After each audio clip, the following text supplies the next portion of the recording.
guys like this, Jews and non-Jews. And what was their job, the capos' To job? beat the people. To beat the people. For them it was much easier to give orders to what to do. They used to beat people to kill the Häftlinge. This wasn't a big thing to do, to kill somebody. It was 30 kilograms and 40 kilograms a man. It was like only, it wasn't normal, the people. Because one day the officer, the Obersturmführer, came in the lager with a gun. He said, in 4 minutes I want to see who did this. Because they find out, they cut the meat from the dead guy. They eat it. Who cut the meat from a dead? The Häftlinge, The inmates? the inmates, the Jewish. I remember it was two Russian Jews and one, I don't know, Polish. Someone died in that barracks and they cut the meat? Yeah. How did they? Not in the barrack, because every day they brought hundreds of dead people. They put in the middle of the camp. And then the wagon came, put them on the wagon and send them out to bury. So somehow they managed to get a knife to cut meat from this person. A piece of metal, not knife. And how they find out? The black number 6 was smoke coming. It wasn't allowed to do fire. So what they did, they took wood from where we were sleeping, and they put fire. And they put the meat in the dish, they eat it. And I remember they condemned them to be punished, and they beat them up in the front of everybody. 2 died right away after the beating, and the other one died the following day because was intoxicated from the cadaver, the dead man was a typhus. He died from typhus. And number 3, 1,000 people was brought in our lager. That's how I talk. I remember now. One of the inmates came to the gate, and a Hungarian asked me, "Mr. Leib, you don't recognize me? I don't know who you are." So, "I'm Kramer from Kolozsvár.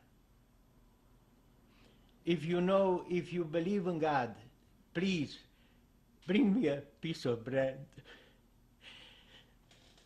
So I went back to the barrack and I said to my friends, "I know what I'm asking you, it's the life.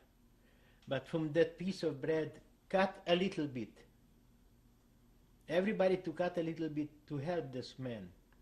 So everybody gave me a few grams of bread. So I gave it to him. He said to me, "God bless you." Following day he died. So I don't want to remember anymore. It's very wrong what I'm doing, because I don't want to talk to my children about my miserable life. But I have to, because my children and my children's children have to remember what was in 1944. Because in this day, that bastards, the neo-Nazis, that wasn't existing, the Holocaust. That's what they said. They give out books.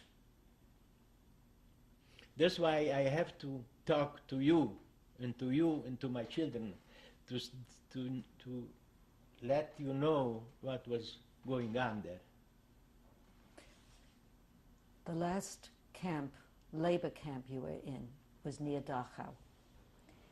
Do you remember when you were liberated, when the war ended for you? In 1945, April the 29th, the American army liberated us. Do you remember what happened that day?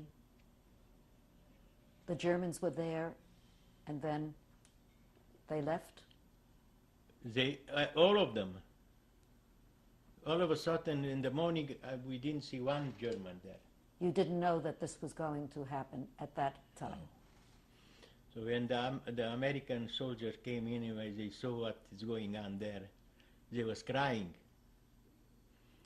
And then they came with tremendous amount of food. But that food killed thousands of people. You described what happened. In that camp in Allach was 10,000 people there. 10,000. I don't know if, because these people was almost dead. Almost dead. When people died in these camps, what did they do with their bodies? They put them in Huge open pits? yeah, So when the Americans came in, did the they same saw those, thing they saw those pits. because they couldn't. And how long did you stay in that camp after the Americans came in?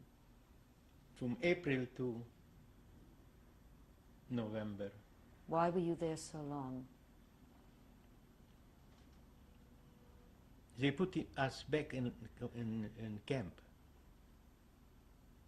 And Why did they do that? but they have to do it because a lot of people were sick. A lot of people was millions of lives, and the typhus was. They was afraid to let the people go. So we kept us concentrate, and we received medical attention. We received food. Did the Red Cross came in? The Red Cross. I remember after, I don't remember how long I was sick, but when it was the crisis, a Yugoslav doctor came to me. You were suffering with typhus. Yes, he was an American officer, but he was a Yugoslav. And I was able to talk to him in German. He said to me, I will take care of you.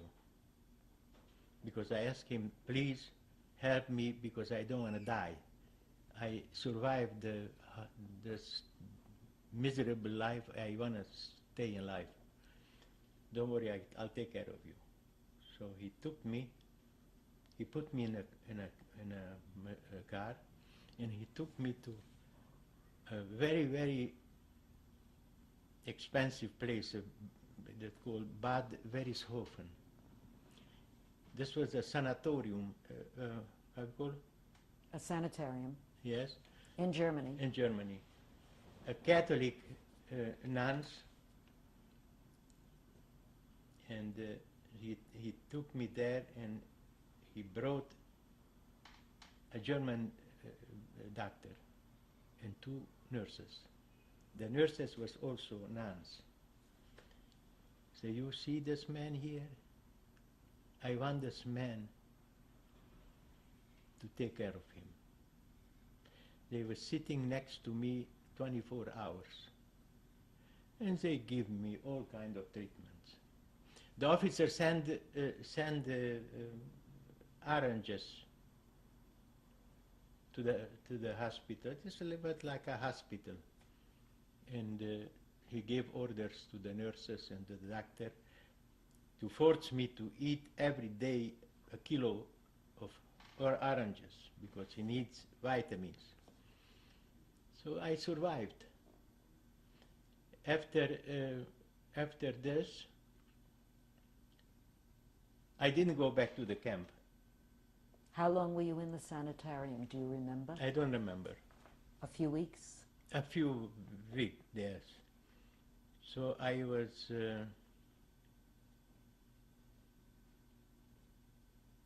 This was in the end of 45, November, I think.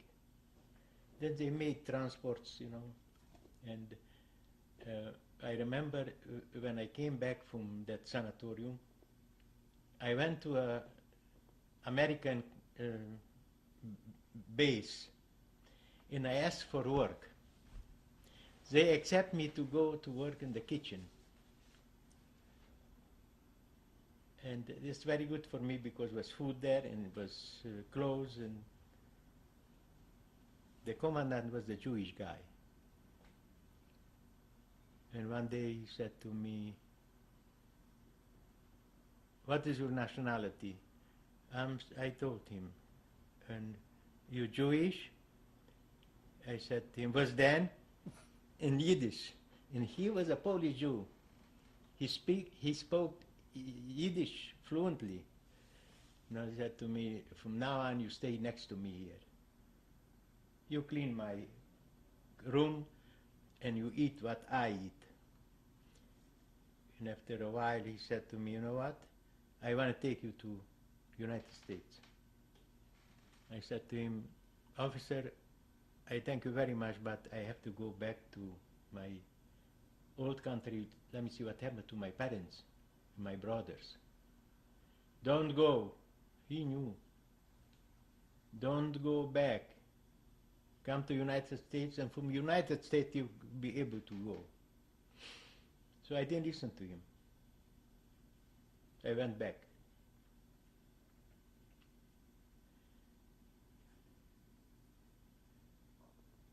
I was so sorry I didn't take his name and his address in the United States, because I never heard from him anymore. Did you go back to Borsha? Yeah. And when you went back to Borsha? I went back to Borsha, and then I went for a vacation in Shomkut Mari, where I met my wife. In Shomkut I had 3 cousins there. May I ask, when you returned to Borsha, how long did you stay there?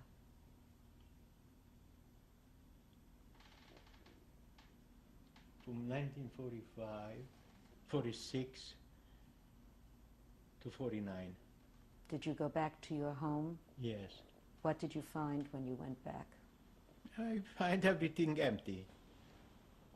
Nothing was there. Were people living there?